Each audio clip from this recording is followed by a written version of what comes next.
تو اس میں سے میں آپ کو ایک شعر سناتا ہوں، نقل کفر کفر نہ باشد، میں صرف آپ کو 25 نمبر جو شعر ہے اس میں وہ ہے،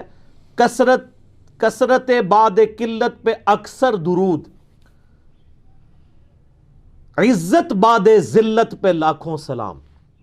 والعیاذ باللہ تعالی۔ الحمد للہ رب العالمین والصلاة والسلام على سید الانبیاء والمرسلین، اما بعد فاعوذ باللہ من الشیطان الرجیم، بسم اللہ الرحمن الرحیم۔ مصطفیٰ جان رحمت پہ لاکھوں سلام، شمع بزم ہدایت پہ لاکھوں سلام۔ ناظرین کرام، یہ وہ سلام ہے جسے اللہ رب العزت نے قبولیت عامہ عطا فرمائی، اور بر صغیر پاک و ہند کے بچے بچے کی زبان پر یہ سلام ہے، بلکہ بر صغیر پاک و ہند سے باہر جہاں کہیں بھی اردو زبان بولنے والے، پڑھنے والے یا سمجھنے والے لوگ پائے جاتے ہیں، وہاں پر یہ سلام معروف ہے۔ یہ سلام حضرت مجدد دین و ملت امام احمد رضا خان فاضل بریلوی رحمۃ اللہ تعالی علیہ کا مشہور کلام ہے، اور مصطفیٰ کریم علیہ الصلوۃ والسلام پر سلام کا نذرانہ آپ نے اس میں پیش کیا ہے۔ اس سلام کا ایک شعر ہے جس میں سید اعلیٰ حضرت فرماتے ہیں، کثرت بعد قلت پہ اکثر درود، اور عزت بعد ذلت پہ لاکھوں سلام۔ اب اس شعر کو بنیاد بنا کر رسوائے زمانہ انجینئر محمد علی مرزا نے توہین رسالت کا حکم لگایا ہے، اور یہ ثابت کرنے کی ناپاک کوشش کی ہے کہ اس شعر میں سید اعلیٰ حضرت نے معاذ اللہ استغفر اللہ اللہ کے رسول کریم علیہ الصلوۃ والسلام کی توہین کی ہے۔ بڑی حیرت کی بات ہے کہ وہ شخصیات کہ جن کا حوالہ ہی عشق رسول اور عشق مصطفیٰ ہوا کرتا ہے، یہ انجینئر ان کے اوپر توہین رسالت کے حکم لگاتا پھرتا ہے اور لوگوں کو گمراہ کرتا ہے۔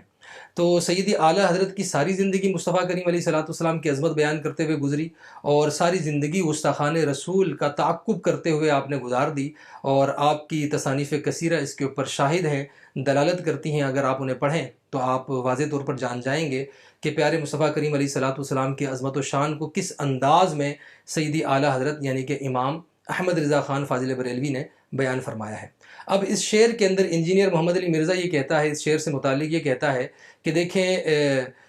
احمد رضا خان صاحب نے اس شعر میں نبی پاک علیہ الصلوۃ والسلام کے متعلق یہ کہہ دیا ہے کہ ان کو ذلت کے بعد عزت ملی، معاذ اللہ استغفر اللہ واتوب الیہ۔ تو سب سے پہلے اس بات کو جان لیں کہ فاضل بریلوی رحمۃ اللہ تعالی علیہ کے جتنے بھی اشعار ہیں ان میں سے اکثر و بیشتر اشعار قرآن اور سنت کی ترجمانی کر رہے ہوتے ہیں۔ وہ کسی نہ کسی قرآن کی آیت کی ترجمانی کر رہے ہوتے ہیں، یا کسی حدیث کو بیان کر رہے ہوتے ہیں، یا پھر کسی تاریخی واقعے کو بیان کر رہے ہوتے ہیں۔ تو یہ جو شعر ہے کہ کثرت بعد قلت پہ اکثر درود، عزت بعد ذلت پہ لاکھوں سلام، اس شعر کا تعلق بھی مسلمانوں کی جماعت کے ساتھ ہے، اور اس شعر کا جو پہلا مصرع ہے وہ قرآن پاک کی ایک آیت کے مفہوم کو بیان کر رہا ہے، اور اس شعر کا جو دوسرا مصرع ہے وہ ایک حدیث کی طرف اشارہ کر رہا ہے۔ اس شعر کے اندر جو عزت اور ذلت کی بات ہو رہی ہے یا کثرت اور قلت کی بات ہو رہی ہے، اس کا تعلق نبی پاک علیہ الصلوۃ والسلام کے ساتھ نہیں ہے، بلکہ مسلمانوں کی جماعت کے ساتھ ہے۔ پہلے مصرع کے اندر جو ہے وہ فاضل بریلوی رحمۃ اللہ تعالی علیہ فرماتے ہیں کہ کثرت بعد قلت پہ اکثر درود، یعنی قلت کے بعد مسلمانوں کو جو کثرت حاصل ہوئی اس پر بھی درود ہو، اور یہ اشارہ ہے سورہ نصر کی آیت نمبر 2 کی طرف، جس میں اللہ رب العزت ارشاد فرماتا ہے وَرَأَيْتَ النَّاسَ يَدْخُلُونَ فِي دِينِ اللَّهِ أَفْوَاجًا، آپ دیکھیں کہ لوگ دین میں فوج در فوج داخل ہوتے ہیں، یعنی لوگ دین میں فوج در فوج، جماعت در جماعت داخل ہوتے ہیں۔ اب اس آیت کی تفسیر میں مفسرین کرام نے اس بات کو وضاحت کے ساتھ بیان کیا ہے کہ پہلے ایک ایک یا دو دو کر کے لوگ اسلام قبول کیا کرتے تھے، اسلام میں داخل ہوا کرتے تھے، لیکن فتح مکہ کے بعد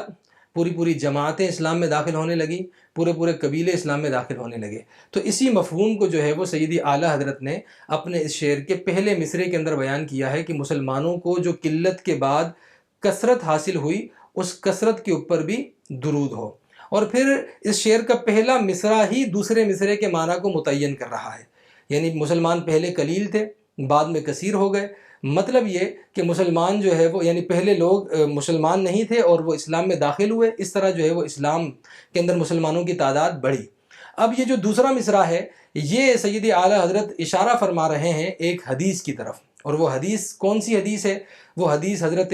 عمر بن خطاب رضی اللہ تعالی عنہ کا ایک فرمان ہے، جسے امام حاکم نے اپنی مستدرک میں امام بخاری اور امام مسلم کی شرط کے مطابق روایت کیا، جو کہ بالکل سند صحیح کے ساتھ اس حدیث کو بیان کیا گیا ہے۔ یہ جناب المستدرک للحاکم ہے، یعنی امام حاکم کی یہ کتاب ہے جس میں آپ نے امام بخاری اور امام مسلم کی صحت کے مطابق یا شرط کے مطابق احادیث کو جمع کیا ہے۔ اب اس میں ایک حدیث لے کر آئے ہیں امام حاکم، جس حدیث کی جانب اس شعر کے دوسرے مصرعے میں اشارہ ہے، وہ حدیث ہے کتاب الایمان کی حدیث نمبر 207، حدیث نمبر 207۔ اس میں حضرت عمر فاروق رضی اللہ تعالی عنہ کا ایک فرمان ہے۔ آپ فرماتے ہیں کہ انا کنا اذل قوم، کہ بے شک ہم ذلت میں مبتلا قوم تھے، فاعزنا اللہ بالاسلام، تو اللہ رب العزت نے ہمیں اسلام سے عزت بخشی۔ یعنی ہم کفر و شرک کے اندر مبتلا قوم تھے، کفر و شرک کی ذلت کے اندر مبتلا قوم تھے۔ اللہ تبارک و تعالیٰ نے اپنے حبیب کریم علیہ الصلوۃ والسلام کے توسط سے ہمیں اسلام کی عزت بخشی، اسلام کی عزت کا جامہ پہنایا۔ پھر فرماتے ہیں فمہما نطلب العزہ بغیر ما اعزنا اللہ بہ اذلنا اللہ، تو جب بھی ہم اسلام کے غیر میں عزت کو تلاش کریں گے، یعنی اسلام کو چھوڑ کر اس کے غیر میں عزت کو تلاش کریں گے، تو اللہ رب العزت ہمیں ذلیل کر دے گا۔ تو سیدی عمر فاروق رضی اللہ تعالیٰ عنہ فرماتے ہیں کہ ہم پہلے کفر و شرک کی ذلت کے اندر مبتلا تھے، اور اللہ تبارک و تعالیٰ نے ہمیں اسلام کی عزت کا جامہ پہنایا۔ تو اسی معنی کو بیان کر رہے ہیں فاضل بریلوی رحمۃ اللہ تعالیٰ علیہ اپنے شعر کے دوسرے مصرعے کے اندر، کہ عزت بعد ذلت پہ لاکھوں سلام، یعنی صحابہ کرام جو پہلے کفر و شرک کی ذلت کے اندر مبتلا تھے، اللہ رب العزت نے انہیں اسلام کی عزت کا جامہ پہنایا، اس عزت پر لاکھوں سلام۔ یہ ہے جناب جو ہے وہ شعر کا معنی۔ اور یہ جو نٹھلا نکما انجینئر محمد علی مرزا ہے، وہ اس شعر کو بنیاد بنا کر جو ہے وہ فاضل بریلوی رحمۃ اللہ تعالیٰ علیہ کے اوپر توہین رسالت کا حکم لگا رہا ہے۔ اب دیکھیں کتنی بڑی جہالت ہے۔ یہ شخص جاہل مطلق ہے، نہ اسے جو ہے وہ فن شاعری کا علم ہے، نہ اسے اردو ادب کا علم ہے، نہ اسے اسالیب کلام کا علم ہے، نہ اسے اصناف شعر کا علم ہے، نہ اسے جو ہے وہ فصاحت و بلاغت کا علم ہے۔ بس اس کے اندر ایک جہالت ہے، اور وہ اس جہالت کا مظاہرہ کرتے ہوئے بڑے بڑے ائمہ کے کلام کے اوپر جو وہ تباہ آزمائی کر رہا ہوتا ہے۔ تو امام اہل سنت سیدی اعلیٰ حضرت نے جو عزت اور ذلت کو بیان کیا ہے، اس کا تعلق جو ہے وہ اس عزت اور ذلت کے ساتھ ہے کہ مسلمان پہلے جو ہے وہ اسلام لانے سے قبل شرک کے اندر مبتلا تھے، کفر کے اندر مبتلا تھے، تو اللہ تبارک و تعالیٰ نے انہیں اسلام کی عزت کا جامہ پہنایا۔ پھر اس بات کو سمجھ لیں کہ یہ جو سلام ہے فن شاعری کے اندر، یہ غزل کی قبیل سے ہے، اور غزل جو ہے وہ ایک ایسا کلام ہوتا ہے، ایک ایسا کلام موزون ہے کہ جس کا ہر شعر اپنا ایک مکمل مفہوم اور معنی رکھتا ہے۔ یعنی ہر شعر کے لیے اپنا ایک مستقل مفہوم ہوا کرتا ہے۔ ضروری نہیں ہے کہ وہ شعر اپنے ماقبل شعر یا ماقبل شعر کے معنی و مفہوم کو بیان کر رہا ہو۔ تو سلام بھی چونکہ غزل کے قبیل سے ہے، تو اس کا ہر شعر جو ہے وہ اپنا ایک مکمل مفہوم اور معنی بیان کرتا ہے۔ اب انجینئر چونکہ جاہل ہے، وہ یہ سمجھ رہا ہے کہ یہ سلام چونکہ نبی پاک علیہ الصلوۃ والسلام کے لیے لکھا گیا ہے، تو اس کے ہر شعر کے اندر جو ہے وہ مخاطب نبی پاک علیہ الصلوۃ والسلام کو کیا گیا ہوگا، یا حضور پاک علیہ الصلوۃ والسلام کی کسی وصف کو بیان کیا جا رہا ہوگا۔ ایسا نہیں ہے، بلکہ اس شعر یعنی اس کلام کے اندر،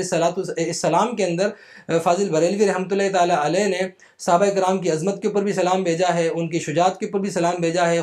خلفائے راشدین کے اوپر بھی سلام جو ہے وہ بھیجا ہے، اسی طرح نبی پاک علیہ الصلوۃ والسلام کی آل اولاد اور آپ کی اطرت کے اوپر بھی سلام بھیجا ہے۔ تو اس شعر کے اندر بھی کہ کثرت بعد قلت پہ اکثر درود میں بھی مسلمانوں کی کثرت اور قلت کو بیان کیا جا رہا ہے، اور عزت بعد ذلت پہ لاکھوں سلام، اس میں اس حدیث کی طرف اشارہ ہے جو ہم نے آپ کے سامنے بیان کی کہ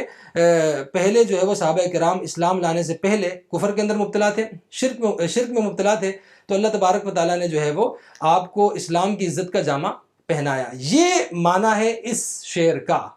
لیکن آپ دیکھیں کہ یہ انجینئر جو کہ جاہل مطلق ہے، لوگوں کو گمراہ کرتا پھرتا ہے کہ دیکھیں یہ اہل سنت کے علماء نبی پاک علیہ الصلوۃ والسلام کی توہین کیا کرتے ہیں۔ تو میری گزارش ہے اہل سنت کی عوام سے کہ اس کلپ کو وائرل کریں اور لوگوں تک پہنچائیں کہ جو اس کے فریب میں آ کر